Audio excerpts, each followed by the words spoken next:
All right, let me address this thing called FUD. Maybe you've heard that term. I've used it in corporate settings often. I've competed against it and recognize what it is. It's called fear, uncertainty, and doubt. The major obstacle that I see in this state for me winning this election is the fear of the people to vote on correct principle. They're fearful of splitting the vote. Let me walk you through the math on that for myself and how I think through that. Number one, I'm not worried about splitting a conservative vote because I don't believe our current senator has conservative values. When I look at the voting record, it doesn't line up with how I understand the Constitution in terms of limited government. There's nothing about Dietary Supplement Act or responsible climate stewardship act, or TARP, or health care, or cap and trade, or amnesty. None of those things line up with what I understand the Constitution to be and what it's intended to do and what that means for limited government. Okay? So let me come back to this position that I started on, the fear, uncertainty, and doubt. In order to win this election, Senator McCain can keep every single vote that he gathered in the primary. It's about 333,000 votes, and still lose handily because there's 3.1 million voters in the state. 333,000 is not very many. That's a small percentage. He can keep every single one of them. What do I need, what do we need for me to represent you in the state? I need to win the independents. There's a third of the registered voters in the state.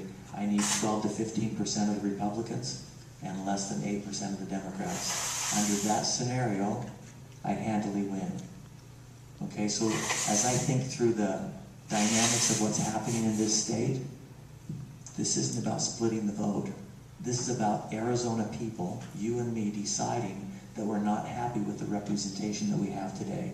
That we want somebody that will adhere to the Constitution, that will vote consistently on correct principle, that will be willing to say no to more programs, more legislation, more taxation, and be willing to find others that are willing to say no also, and then be willing to cut programs, cut taxes, cut entitlements. We are so upside down as a nation. It's not a pleasant place when you look at it. If you go look at our budget today as a nation, the federal budget, 40% of everything that we spend is borrowed. We can't keep doing that as a country. There's no way we can keep that up. The dollars are too big and the habits are too devastating. So if that's what you want, then keep sending the same people to Washington, because that's what's been happening for the last multiple decades. So I'm asking you to vote on principle, to vote for the best candidate based on your own research, based on your own understanding, based on doing your homework. All right. Now let me go to a couple of just simple statements, and then I want to take questions and answers on any of the issues, whether that be immigration or abortion or financial reform or marriage or whatever you want to ask about. I'm happy to address every single one of them. And I don't know how much time I have. Okay, I'll be respectful of that time. I'll try and get this quote correctly. George Washington: government is not reason, it's not eloquence, it's force.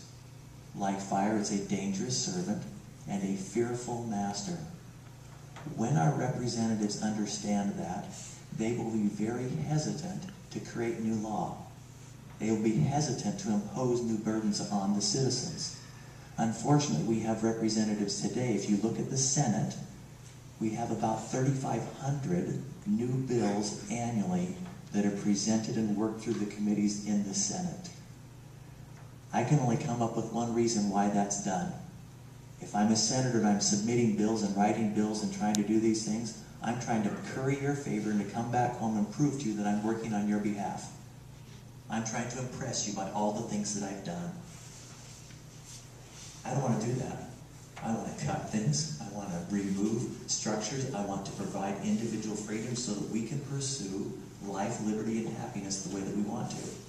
That's what the Constitution was framed to do. That's what the country was established to do. Second reference point, Bastiat. If you've not heard of him, I encourage you to go learn about him. Frederick Bastiat wrote this marvelous little book called The Law.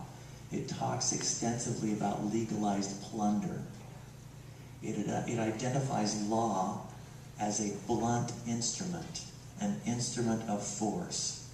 Law was not intended to be a place where you get to willy-nilly extend mercy and compassion based on how I think or feel about you. That goes back to Plato. The law is a blunt instrument. It's an instrument of force. When our elected officials recognize that, they will be hesitant to impose force on each one of us. We need people in Washington that understand those principles, these correct principles that have been articulated and framed up in the Constitution. That's what we as a nation have been built on. That's what we've thrived on. That's what has made this a great country. Because people can come here and pursue life, liberty, and happiness in the way that they want to, regardless of their religious affiliation, regardless of their ethnicity, regardless of what their socioeconomic status is when they get here. They come here seeking freedom and seeking opportunity. That's what makes this country great.